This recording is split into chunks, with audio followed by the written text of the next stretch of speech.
When you strike, when you have the best hand, you win. You got your perspective. I just want to be happy. Don't you want to be happy? I'm not going to give him any much more of an introduction than that, but please put your hands together for the one and only Gary Vee.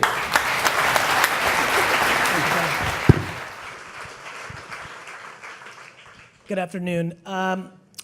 So super flattered to be here, and when I got a little context and got to look at who's in the audience, I really kind of pivoted. So to be very frank, I'd like to convert quite a bit of this to Q&A because I feel like a stunning majority of this room could also be up here and be speaking. So I'm gonna lay down some context, some things I'm seeing, some things that I think are accepted and not accepted in our collective industries, and then hopefully we can go into some Q&A, because back to practitionership, I think me sitting up here and pontificating my points of view on what's going on is cool and fine and dandy, but widely available in many mediums. Us getting to kind of get into the details underneath that, I think is far more valuable, and so I'm excited to do that. So thanks for having me. So look, I think the most important thing for me is this word attention being a topic is very exciting to me, because I realized as even a very young boy who was very entrepreneurial, attention is the thing I've always been chasing.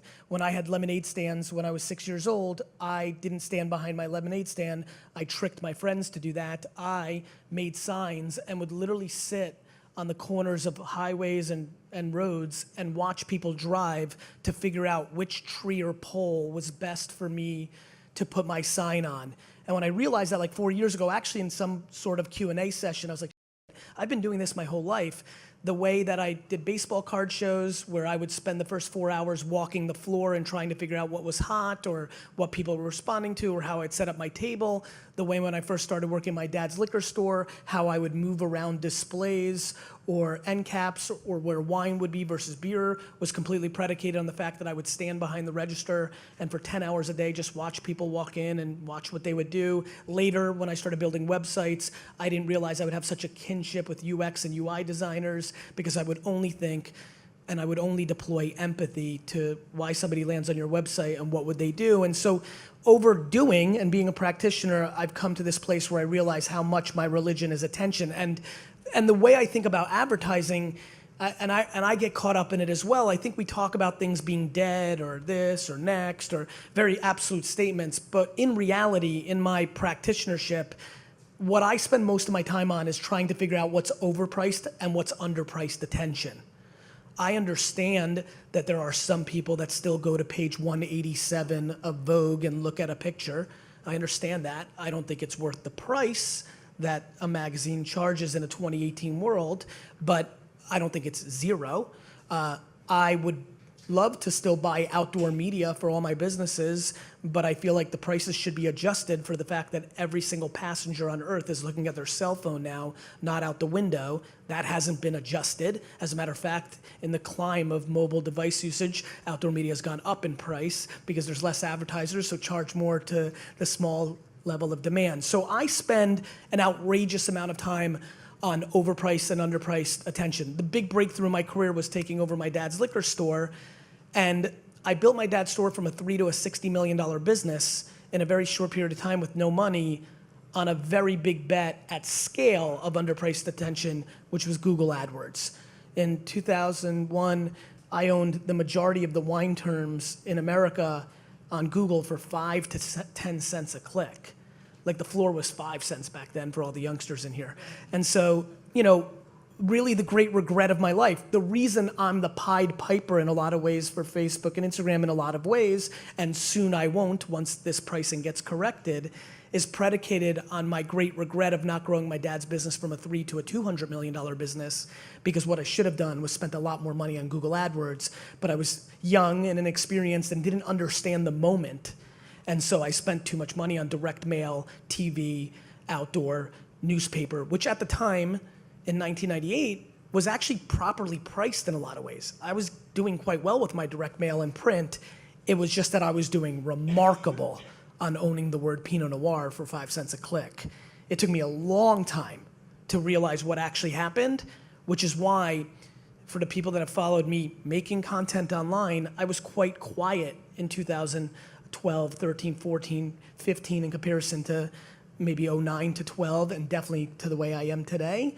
That reason is because there was nothing out there that I was so remarkably compelled to yell about and try to be historically correct, because nothing was so remarkably underpriced with the level of scale that it returned. The reason I've been so passionate over the last 3 to 4 years on Facebook advertising and Instagram advertising is I am flabbergasted that we are having this conversation and Facebook Inc. is having this issue of not being able to communicate to the biggest brands in the world, and specifically to the biggest brands in the world, how obnoxious this arbitrage is right now.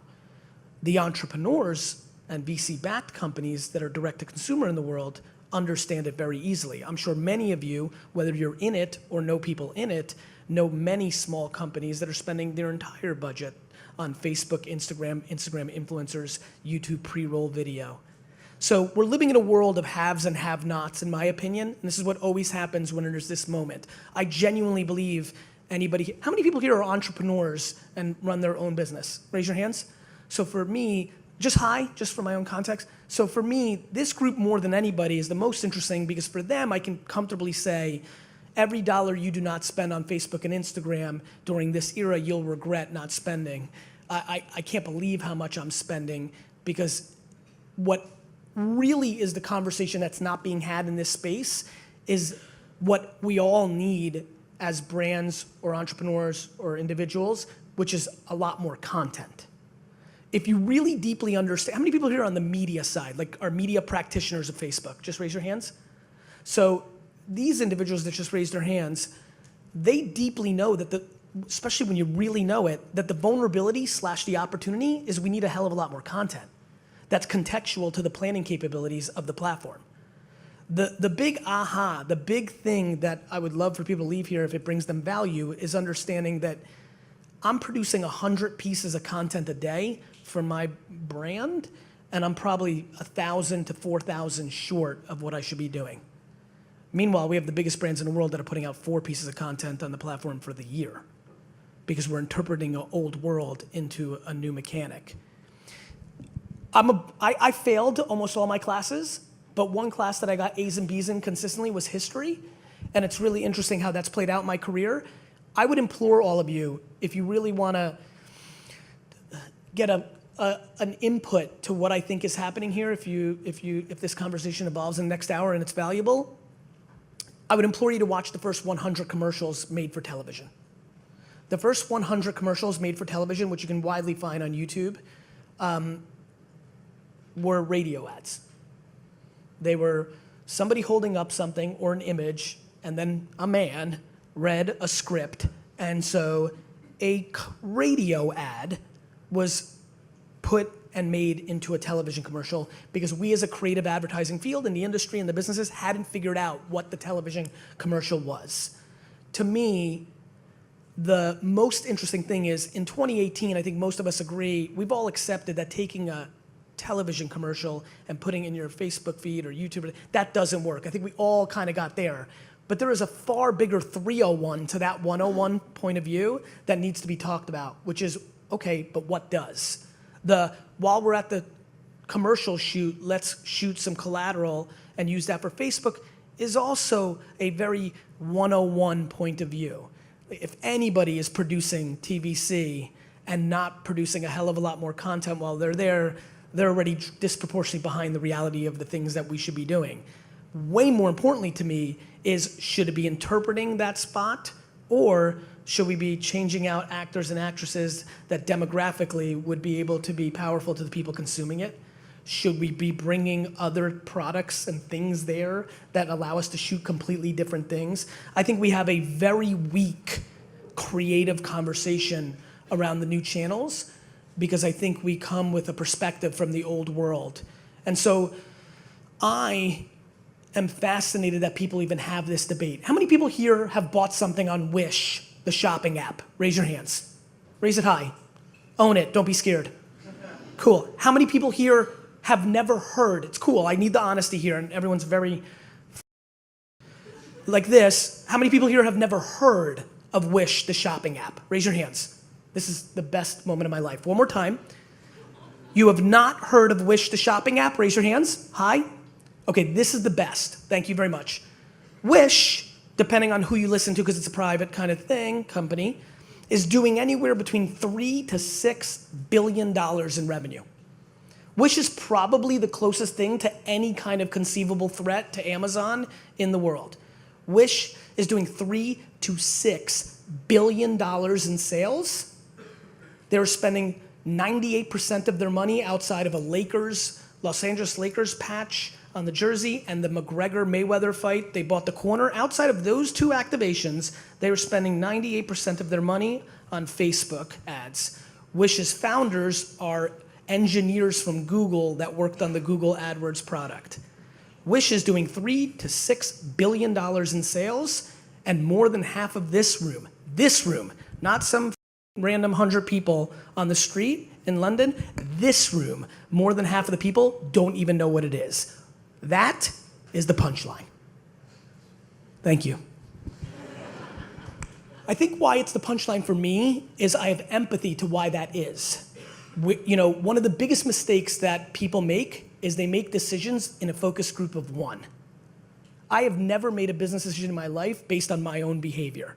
That is laughable, stupid, and just naive at best, and ideologically kind of like, it's not a good idea. And so I'm fascinated by how many people go into rooms and say, Gary, you're right, my 14-year-old daughter uses Instagram. Great, John.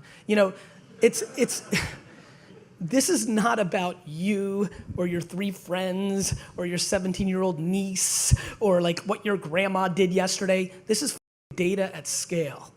This is black and white happened. This is not happening. This isn't coming. 90+% of the Fortune 500 CPG brands are declining in market share. In their marketing behavior, 80% of their spend is either on television or programmatic digital, which is digital 2006. This is not confusing. Meanwhile, Gymshark and Fashion Nova and Lola and Movement watches are going from 0 to 25, 50, 100, 500 million dollars in sales on 100% spend on influencer, Facebook, and Instagram. This is not subjective debate like if a video is funny. This is what's happening in the business world. Now, just as an observation, because it's funny to say, Facebook has done an unbelievably poor job in showcasing the people that use the platform properly in chasing the BMWs and McDonald's and Porsches and GEs of the world. Companies that blindly work on things that have nothing to do, back to the prior presentation, with actual business, but this entire industry that I've come to love trades on either subjective ego opinions or complete horse metrics. Included in horse metrics are things like data logic. The way that I sold Facebook finally to corporate America because they finally found a report that they liked, even though the ROAS on every report of Datalogix is so phenomenal, yet the business did not grow. Datalogix is Facebook's version of Nielsen's and Millward Brown and internal MMMs that don't take inputs from Facebook and all the other currency that people are trading on that has nothing to do with the actual business.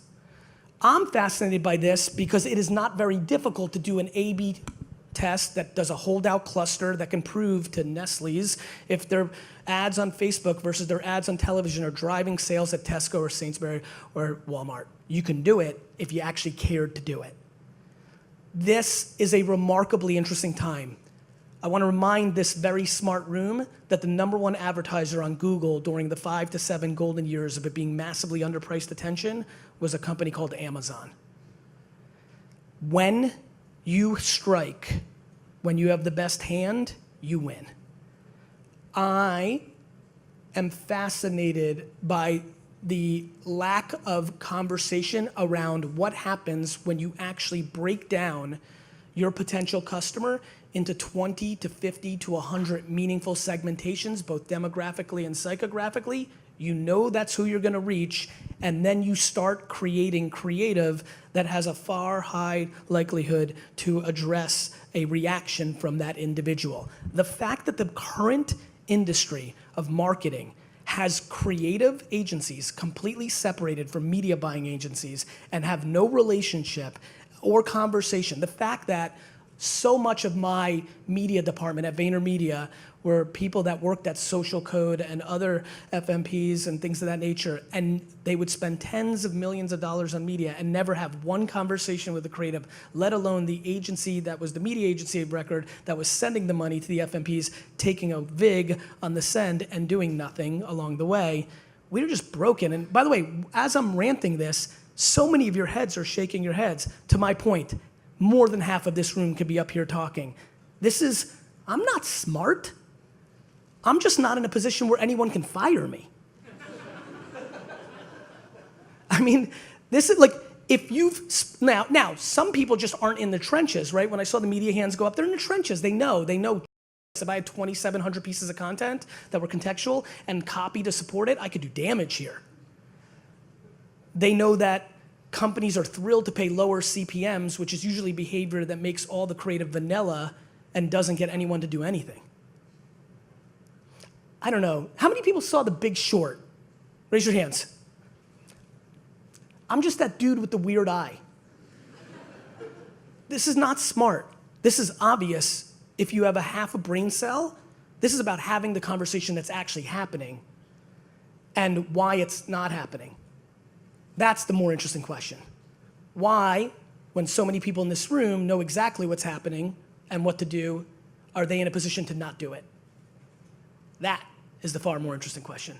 The debate of whether Facebook and Instagram works or influencers work or pre-roll YouTube works or pre-roll podcasting works, that answer is spend a couple bucks against something that you can clearly see. Like, my favorite thing about the growth of e-commerce is it's gonna eliminate debates. The growth of e-commerce is going to eliminate debates because we're gonna have the feedback loop of the entire funnel and there will be no conversation. People get really sad when they run television to drive people to buy on Amazon and they convert that versus what they can do elsewhere for a hell of a lot less money. We've been able, in our industry, to do a lot of bad work because nobody's keeping it accountable. The things that we've bought into, have you ever dug into the hyperbole of award-winning work sells products? Do you know where that comes from? Do you know who funded it? You know, I'm fascinated by this industry. I think one of the things I recommend all of you is at least one time in your career, make a fundamental career change and go into an industry with fresh eyes. You will be stunned how smart you will be. I think that was my great advantage. I didn't know, when I started VaynerMedia, I didn't know that media and creative was separate. It was just what I did at Wine Library and the only way I saw the internet work. And so I just built that. It wasn't smart, it was naive and practical. And so my rant here is predicated on one thing. This is, in 2019, to even have this conversation is underwhelming. In 2019, to even have this conversation is underwhelming. Like, this has been proven. This is no longer, should we guess? There's countless examples. Now, the problem is, for some people that are in the trenches and have run stuff, is like anything, if you don't play an item right, it won't work. Unbelievable amounts of money have been wasted on Facebook and Instagram because of a million different things. The creative was not strong. The targeting and the creative was not contextual to each other. There's a million different reasons why it's happened. So, you know, the ROI of a piano to me is zero. To Elton John, it's been $1 billion. Like, this is, you know, cool, it works, but now what? And that's why, how many people here are from a creative agency or work on the creative side? Just curiosity. We have a lot of work to do to be able to figure out a way to make quantity and quality contextual to the places where the end consumer's attention is, to make it palpable, to be able to support the capabilities of the targeting and the scale behind it. That's a real challenge. It's a real challenge. It's really, you know, it's a hell of a lot easier to figure out how you're gonna spend $2 million on one piece of content versus how you're gonna spend $2 million on 47,000. Takes a lot of project management, takes a lot of strategy, takes a lot of humility. It takes a lot of things that are just not entrenched into our industry, an industry that, let's not forget, is completely, basically 93% of the agencies, because they're under holding companies, are really CFO-driven machines, which don't really lead to creativity. And that's not bad, I love business. That's just the truth. And so I think it's a really interesting time, and I do think, especially for the entrepreneurs, and I saw your hands go up, like, you will regret every dollar you don't spend, because I sure do about Google 2001 to 2005. And I'm not making that mistake this time. My wife was yelling at me because I'm spending all our money on Facebook and Instagram ads. And I said, baby, don't worry. In 3 years, you're gonna be really happy with me. And because I'm building brand. That's the other thing, that might be a good topic. I think one of the interesting conversations that I'm watching float out is some weird acceptance from the industry of like, okay, yeah, Facebook works for direct response, but it's not good for brand. And that's been really fun for me to watch, because I actually think about it reverse. I think that Facebook knows this, my points of view on Facebook's best practices creatively is something I fundamentally disagree with, because I think it panders to reporting and things of that nature. But back to the creatives in the room, like, you want to win creatively, make something that's good. Like, make something people want to watch. Like, you can't imagine what happens when you make a piece of video content that's really good, that people watch for 2 minutes and 9 seconds, all the way through, or 50% of the way through, and then you remarket them with a call to action. You can't imagine. You want to really believe in marketing? Do that. You want to really believe in how marketing works? Let me give you the quickest way you can feel really good at putting your head on a pillow and saying, yeah, this actually works. Make a great video, target it properly, get hundreds of thousands of people to see quite a bit of it, and then remarket them for a call to action and watch how many convert. You'll believe in marketing for the rest of your life. It works. It's just that nobody's natively building for that. This place is an afterthought to the biggest brands in the world. Let's not get it confused. If you're Dr. Pepper or BM, this is afterthought. First is the strategy and the creative pillar, which is super fun. By the way, the most fun thing with Naive Eyes is realizing every brand's tagline is the same. You know, we're aspiring the next generation. Or like, Coke, drink it. Like, it's all vanilla. It has to be vanilla, because it used to be one thing on one channel at scale. It completely eliminates all the opportunity we have. Every brand should have 20 to 40 to 70 meaningful segmentations, and producing content at scale against those segmentations, and delivering that through underpriced media places like Facebook and Instagram, pre-roll YouTube, pre-roll podcasts, and other places of such. That's how I think about attention. Find it where it's underpriced, and then disproportionately care about the end consumer on the other side and the platform's capabilities to create the creative that's contextual to that environment, and drive it as long as you can. Because here's what's going to happen. What's going to happen is, over the course of the next decade, inevitably the economy will soften. Inevitably, the biggest brands in the world's marketing budgets will go from 100 million to 42 million, which means they're gonna care where the money goes more. When they care when the money goes more, they're gonna start scrutinizing where it goes. When they start scrutinizing where it goes, they're gonna start putting it in better places. This place is gonna be one of the places that gets it, predominantly probably on timing that I think on Instagram. When it does, $4 CPMs become $18 CPMs. At the same token, we, in our feeds, are gonna get continuously less into paying attention, because it's all cat and mouse. The early feed stuff on Facebook, you watched real carefully. Now, not as much. My email open rates for winelibrary.com in 1997, 93%. Yeah, nuts. How many people under 30? Raise your hands. Oh, amazing. Kids, back in the day, when email first started, it was crazy. Nobody knew what it was, so we treated it like regular mail. And when you would send an email, everybody read every word of every email. Over time, marketers ruined it, and now 90% is 30% if you're a hero. Same thing with the feed. Now the advantage is Facebook, unlike the email client servers, Google was late to figure this out, has more control to make sure we don't get stuff that we don't want, hence has a far bigger upside, because they stay religious about the only thing this company has is your attention.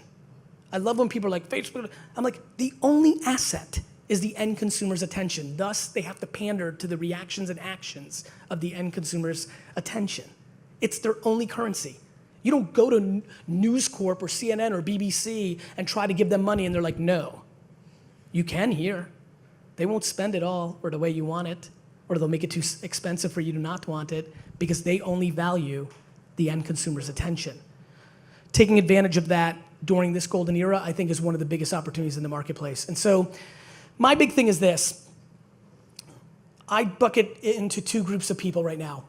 One, the people that work at companies and what they spend their money on, versus two, the people that have to feed their families with the business's success and what they spend their money on. And when you go look at the people that work at corporations and spend money on the media side and creative and what they're buying, and then you go look at entrepreneurs who have to put food on their table and what they're spending their money on, that will give you the biggest indication of what I think is going on today. And by the way, I wanna make this perfectly clear, that doesn't mean a CMO or a head of media at an agency is a bad person, stupid, or wrong. It means that's the game they're playing. Of course, if you're a CMO of a company that's internal MMM, doesn't score social, but overscores TV, you're gonna allocate those dollars because your bonus is predicated on hitting your numbers, and you've gotta buy a second car for your daughter. Humans.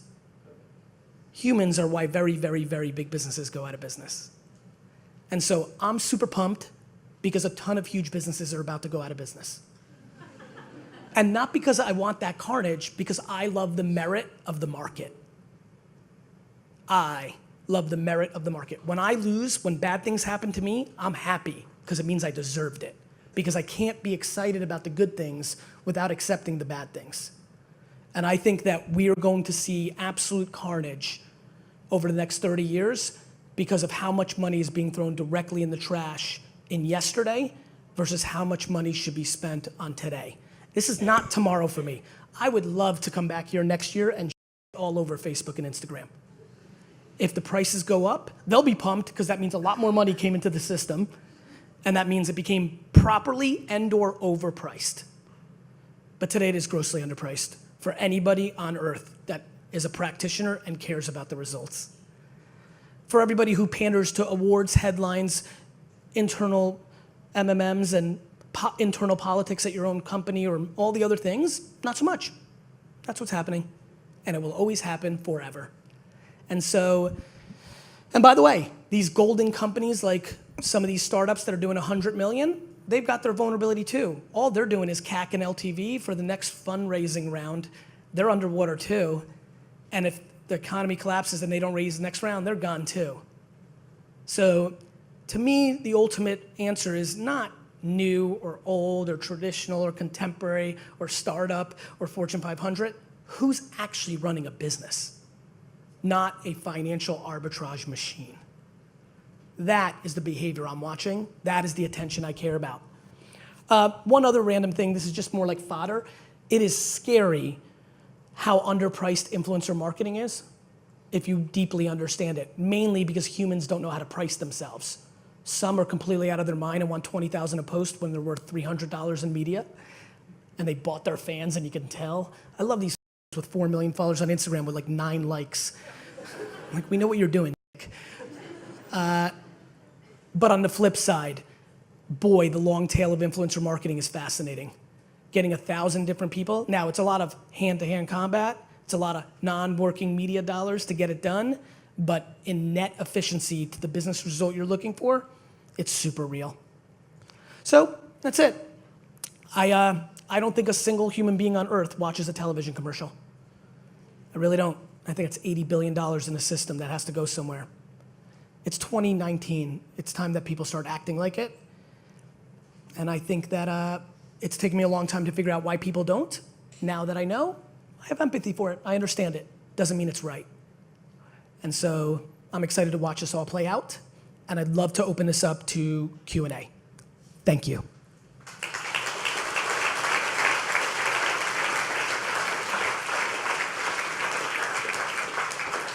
I really, really, really meant what I said. The reason I cut it short is this is such an awesome crew and a lot of talent here, and like I'm super humbled you're here, and the sellout, that makes me feel nice. I really want to get into it, like agree, disagree, curiosity, clarification. Who's got questions?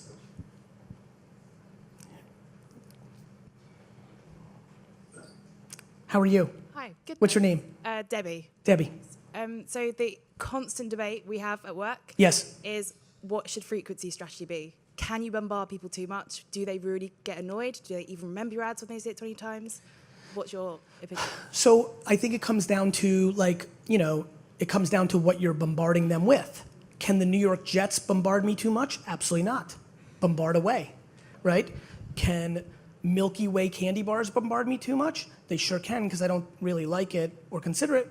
But if their creative is clever or utilitarian or interesting, what about, more importantly, if they gave me 4 different creative instead of 1? This question is predicated on the lack of the thing that I think people need to fill, which is more creative, right? I think you'd have, one could argue, and my team argues about this all the time too, do we just run the 13 videos that have been proven to resonate with people in perpetuity? Or do I keep creating new stuff, and what's the cadence? The answer is there's a level of both to the result. I think it's a really bad idea to keep showing people that they don't want. So that is for sure. That being said, there's also a conversation that should be had in our industry, which is difficult because of the technology advancements, of potential reach and actual reach. Potential consumption and actual consumption. Meaning, I would also argue you can run that same Milky Way ad to me 4 times. I just might not see it the first 3 times, even though it's registered as a view. But the 4th I may. You see where I'm going? So I think this is why we desperately have to tie this whole world into, if Milky Way was testing how it was doing in Dublin at C-stores over a 1-month period, you'd get far better answers than philosophical debate.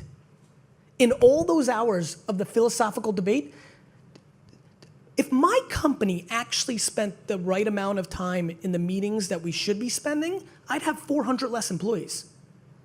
We're in meetings debating dumb shit 24/7 in this industry.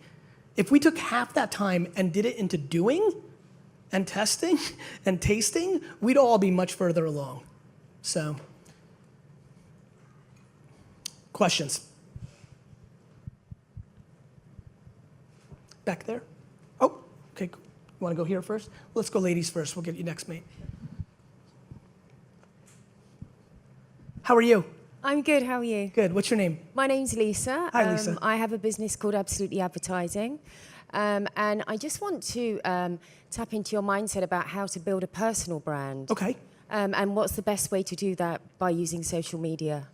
So I think a couple things, and you may want to hold the mic because we may go back and forth here a little bit. I think the best way to build any brand is deeply, deeply into truths and authenticity, right? So when I started putting out content, for example, I curse on stage. If you go look at my 2007 videos on YouTube, I get murdered in the comment section for cursing, right? Far less acceptable 11 years ago than it is today, for whatever reason.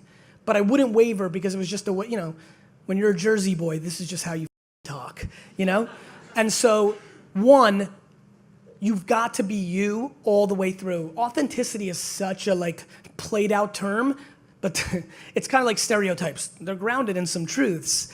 Authenticity really matters. High volume of content, not overthinking the audience in the way that most people don't show them true selves because they're worried about losing certain people around certain things. Thus, they become vanilla, right? To me, if you're into marketing, but also a Jets fan, and also you garage sale on the weekends, and also you like root beer and sneakers, put it all out. Maybe my marketing community doesn't want the sneaker stuff, but maybe they do. And so a lot of overthinking, so volume of content. I think really being grounded in distribution of ads, like the fact that you can now again, because Facebook brought it back, target based on employees of companies. Just think about your business. You can target content based on employees of companies. So literally your video could be, hey, does your CMO know? That could be the beginning of your video. Or please make sure your head of HR knows. All of a sudden, 3 people of the 4,000 that you targeted forward that video to the head of HR. This is back to being a practitioner. So I think being grounded in the media capabilities, producing content, and the final thing I would say is make it consumable based on them, not on you, meaning video, audio, written word, all if you can. Now, if you're shy in front of a video, which I have empathy, some are, then you shouldn't do it. But if you can do video, it's the holy grail, because then you can script the audio for podcast and audio. You can eventually, at first you can transcribe, but if you build up, you can hire somebody to transcribe it into LinkedIn, Medium, and Facebook posts. And then also, you know what? I put out a deck, an 88-page deck recently. I think it's titled GaryVee Content Model. I literally just gave all my, like everything I do, my secrets for free. It's out there, you should look at that. The thesis is make content and then interpret it contextual to the channels, right? So maybe a quote from this talk becomes an Instagram quote with a picture on it. Maybe this audio, for fact, this talk will be a podcast episode for me. So things like that. So it's creating content from content, because you're busy and you're one person. So there's an efficiency of content production from a masterpiece of content that creates collateral that makes the volume that you're looking for more palpable than it's more documenting than creating, which, as you can imagine, makes it a lot easier, because the creating part is what holds people back. You're welcome, my friend. Hi, Hi. I'm Ralph. Ralph. I had a question about AR and VR technology. Okay. Because I think that's gonna be the next big thing. Okay. And it's gonna go mainstream like social media did. Yep. When do you think companies are gonna start actually using AR and VR technology to market? When they see enough normal human beings using it, right? Like, that's what happens. Yeah. Like, companies wait for a scale of usage to make them feel comfortable outside of a little test that's good for a headline, right? So, look, after Pokemon Go, I was like, okay, here we go, right? Because that was scale. Like, that was when I saw AR. I'm like, okay, AR technology is something they've been talking about for quite a while. That was the first time we saw it. Like, people were doing things, it was awesome. I am stunned. I would have lost, and I like being right, I would have lost a lot of money 2 years ago if somebody bet me, okay, Gary, Pokemon Go just worked. I want to bet you that there won't be a single, zero, not another significant app in AR to hit top 100 status consistently in the App Store for the next 2 years. I would have bet the farm there'd be 3, because I thought on the back of Pokemon Go that Lucas and Marvel and just anybody who had great IP would create great infrastructure and create something that we would all get suckered into, Lord of the Rings, like all of it. I'm stunned that we're here heading into 2019 and I don't have another thing to point to at 50, 20, 100 million users in AR, right? So I think that clearly that technology is gonna be incredible. Blockchain and VR are the two platforms that you can see that could take the internet out, the way the internet took the real world out, which means a piece of. I don't know when it's gonna happen, because timing is always the hardest part of these. I agree with you, the technology is super compelling, but I'm sure if we had a beer, we'd be surprised that there hasn't been anything on the back of Pokemon Go. If you really think about it, it's stunning at scale. There's a ton of apps. I mean, humans using it. They'll start really using it once they see it. Bro, the big 5,000 biggest companies in the world are grossly underspending on social media. We're 9 years into this thing. So AR, now, dev shops are gonna get Nissan to build an AR thing for $1 million, and like that's happening. But like, when is it real? 36 to 50 months after we all start really doing it for real. I think it'll be real once cell phones and smartphones really integrate VR technology and AR technology so that everyone has it. But the iOS already does for the biggest, like Apple's. I mean, it's pretty far along. The kit is real. This is where people get caught. The technology is real. Social norms take a while. I won a lot of money when in 2002 and 2003 and 2004, betting friends that online dating would be mainstream, not creepy. Social norms take much longer than tech. Where all my tech friends, when I spent that 7 or 8 years heavy in Silicon Valley, right? All my tech friends were funny to me because they were so educated on technology and so undereducated on consumer and human behavior. They're like, but we have it. I'm like, yeah, but they don't want it. Or they think it's weird. And social norms can change fast. If I told everybody in this room 10 years ago that in 10 years you're gonna want your 15-year-old daughter to go into a strange man's car every day of the week versus her driving her own car, I would have been laughed off the stage. But now, in high net worth neighborhoods all across the world, when a teenage girl turns 15 or 16, she doesn't get a new car, she gets unlimited Uber. So that she can go into Ivan, the 48-year-old weird dude's car. Something I could have never sold as a social norm back then, but it did become one. So I think it's social norms that you're waiting for. And to your point, when it's default, but it's the tech's far along, but if they really want to go there, Android or Apple, and they really make it prominent or create an AR button, if they like really want to force it, that's when you can start seeing the pieces coming together. Questions? You can pick anybody. Let's get to as many as we can. Hi, Jamie from Clearhead. We're a content production agency. Very nice. How are you? Very well, thank you. Good. Yourself?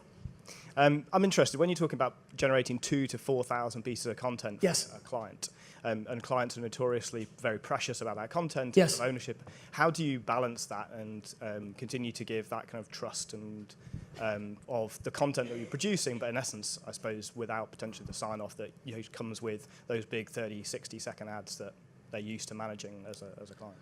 Well, so far, massively unsuccessful. Because either legal or the ego or insecurity of the brand manager or something else is stopping it, to your point. Like when people hear in the ad world 2,000 to 4,000 pieces of content, they think it's schizophrenic, they think it's throwing it up against a wall, they think it's not quality. There's a lot of negative connotation on it in the creative space, which is too bad, because I actually think the thesis that I'm talking about is going to be the golden era of creativity. When I have a meaningful, I'll get a lot of chief creative officers or creative directors, see a quote from a talk, call me a face on Twitter, I'll DM her or him, be like, yo, let's have a beer. We have a conversation, and after 30 minutes, like, oh, this is cool. You mean all my ideas can see the day of life? How many people here are creatives again, just for context? I guarantee you the best idea you've ever had never saw the day of life. Right? And what, you gotta work 20 years before you get to be the senior decision maker of the team? Because first you gotta get through your own lead creative's ego, then he or she picks 5 down to 2, then they go to the client. Oh, by the way, the clients spend 90% of their time actually running a business, not making a creative subjective call. They're living in Excel, not in creative land. They make a subjective call, then we run a ton of money on testing it against 8 people in a weird room. This is what brands think is better in 2019. Yeah, I mean, fresh eyes, right? Like, I was like, what do you mean focus groups? What do you mean? Well, I remember that first meeting, I'm like, it's an animatronic or whatever. Like, wait, you draw out the television commercial and place it in front of somebody and in a room and they say yes or no and you spend $200,000 on that? I mean, this whole industry is so full of when it comes to practicality. But I love it. And I mean that. I love it because it's fascinating. So the way I've done it so far, in the 3 meaningful ways Vayner's done it, which has transformed that business, transformed our business because we got a lot more business from them, was they were 3 brands that were dead in the water and they had no other choice. Excellent, great advice, thanks. You got it. Literally the last phone call, which is our biggest win of all, and it's gonna be a big deal for our company. The guy calls and goes, we're just in a meeting, the brand's been declining for 7 straight years, double digits, and our senior leader said, call that crazy guy, we have nothing to lose anyway. Let's see if he's full of shit. And we took a brand where we got no money and significantly changed the outcome at C-store and supermarket because we made creative for, I don't know, this is very rogue thinking. If you target a Packers fan, and they like the Green Bay Packers, and we also target a woman who's a Green Bay Packers fan, and you know that you're doing that. Thus, you make the video for somebody who's a woman who likes the Packers, it tends to do better than the interpretation of the 30-second spot. Common sense, if you know the capabilities and you have the infrastructure. The problem is agencies aren't built to be able to do that profitably. That means it's not gonna happen. And that's okay. That means they'll change over time. And that's the change. And we will do that, and we will win, and then everybody will look, and they will change. But most of all, and hopefully, you want to talk about what I really care about? I'm desperate to inspire 2 girls right now at the Savannah School of Design who are graduating this year, who are going to start a bad agency that they're going to look at us, and they're going to say, you know what? Staying independent forever is a good idea. That's what I want to do. You want to really get creativity back to the forefront of this industry? Let's encourage young women and men who are starting companies to not sell their companies to holding companies. The way I'm planning on encouraging it is to live it and show it that it can be done. Then it will get interesting. Cool, questions? Let's get the mics. Pick anybody, awesome. Hi. Hey. My name's Fraser. Fraser. I've got a question around how you balance the tension between creating lots of different creative for different segments with testing and learning and scaling. Yep. Because they are obviously opposed. Meaning, I want to make sure You've got to put in a huge amount of time to create the creative and then even more time to do the testing and learning. That's right. So how do you achieve that across that scale? By not wasting all the rest of the money on dumb shit like a $400,000 video that goes on TV, right? So like, you're right, it costs money, but if you create a creative process, which we have, where you can produce content at a scale that is not expensive, and there's a lot of other ways. I'll give you one that I think a lot of people enjoy. I think copy is the great non-conversation that we're not having in the creative space. We've been unbelievably effective in Facebook and Twitter to just write copy as a signal or indicator to then allow us to have the audacity to make a picture. Then the picture does well. Again, signals like sales sometimes, or maybe, and we don't just rely on it, engagement metrics, that's just an indicator, not it's been successful, because if that was the case, I would put babies and puppies in every post. But to me, it's write copy to give you the audacity to spend $1,000 to make a picture.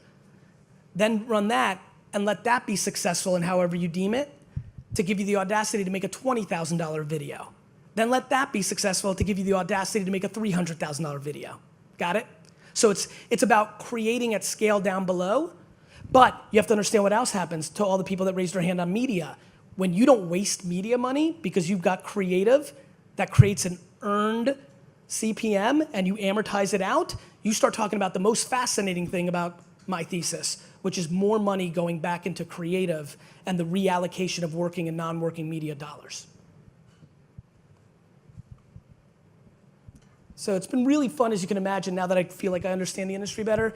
I come out the gate and the creative world's like, this is just DR, da da da. You start really playing it out. This is the creative nirvana that all of us thrive for.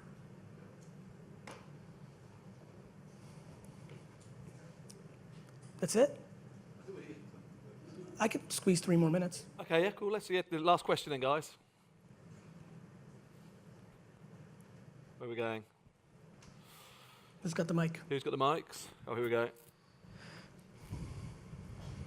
Awesome. Thank you. That went quick. I'll be quick. Hi. Hi, Gary. My name's Miney. I just wanted to ask you, what does women's health and fitness mean to you? Women's health and fitness?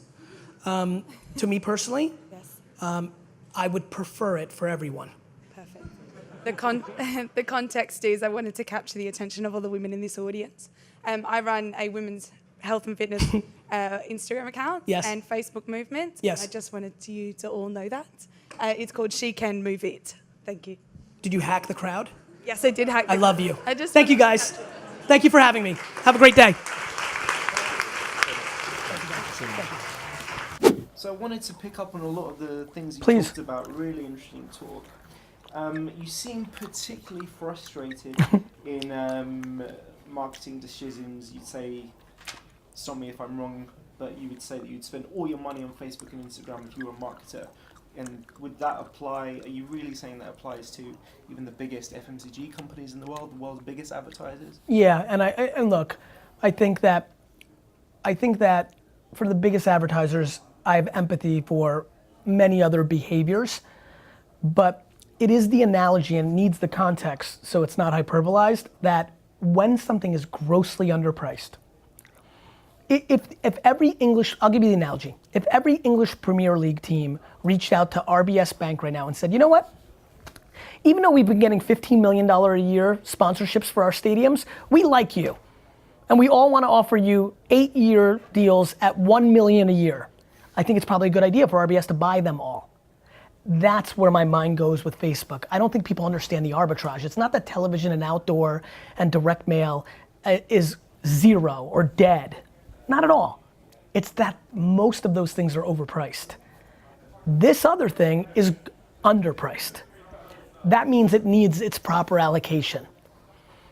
In today's world, if you are a massive company in the UK market, between Instagram and Facebook, you are getting to a shocking amount of people at a very low cost.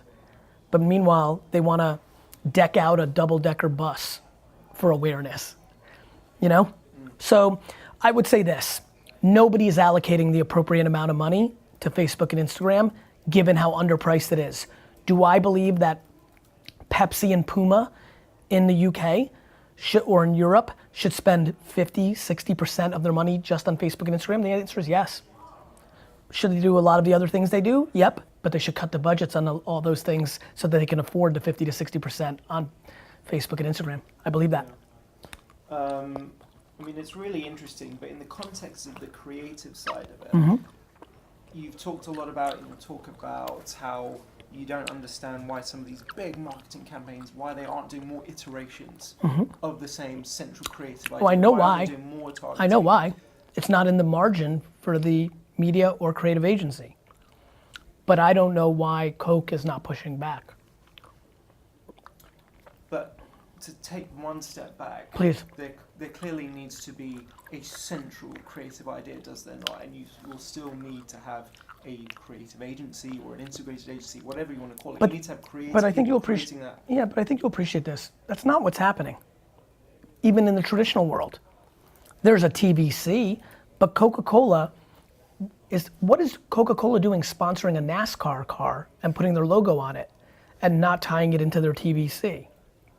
So yes, has the marketing world worked where Coca-Cola creates the polar bears and they go on television and billboards and collateral in stores? I understand. I do not believe that's right in 2019. Because guess what? Me and Omar don't give a about polar bears. But we may love video games and maybe they should do a Call of Duty or Fortnite integration too. Because they do. That's the great farce. They do a ton of other little things and different things. Okay. I'm interested, you said right at the end of the talk, you don't believe that anybody watches a TV ad. That's right. Slightly hyperbolic, I think. Some Yes. people still do watch TV But in this day and age. No. People watch TV. But there's a big drop off to then say TV commercial. Because I believe that a staggering amount of people, if they even see a commercial in a world of Netflix and Amazon Prime, if they even see one, when it goes to commercial, they go here. I believe that. I'm interested to know, what's the last TV ad you remember seeing? I probably can recall one, let me think. Because when I watch the New York Jets, I don't fast forward to commercials because I'm just yelling at my friends being upset. So I must have caught one this Sunday.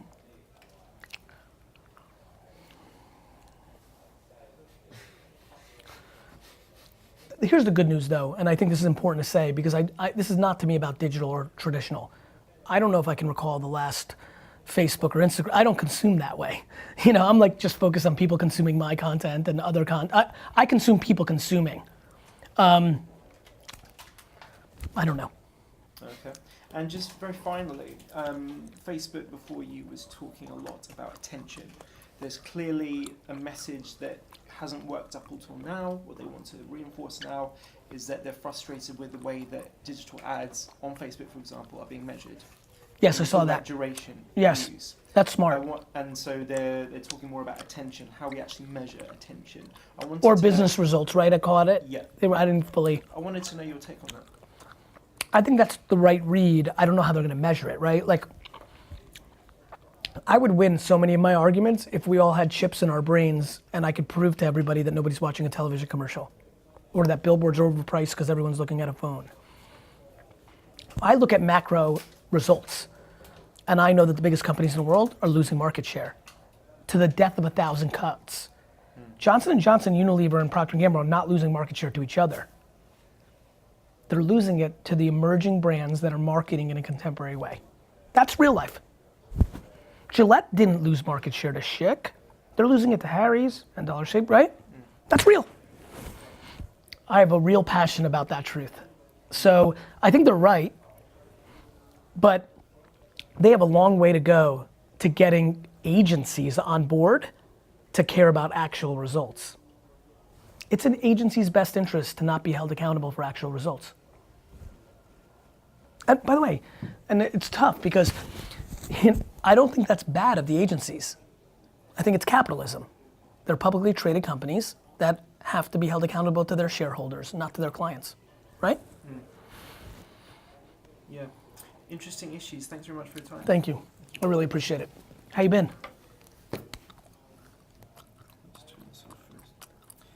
Yeah, very good. I don't know if you ever kind of follow Campaign magazine. I do. I was the news editor for about 3.5 years. I'm just taking a new role as the technology editor. Oh, good for you. So I'm really excited. There's just so much to write about, and whether it's about creative advertising, media, or just kind of AI innovation. There's just so much going on, and it's just a battle to kind of get these things. But really good to meet you. Thank finally. you. Thank you.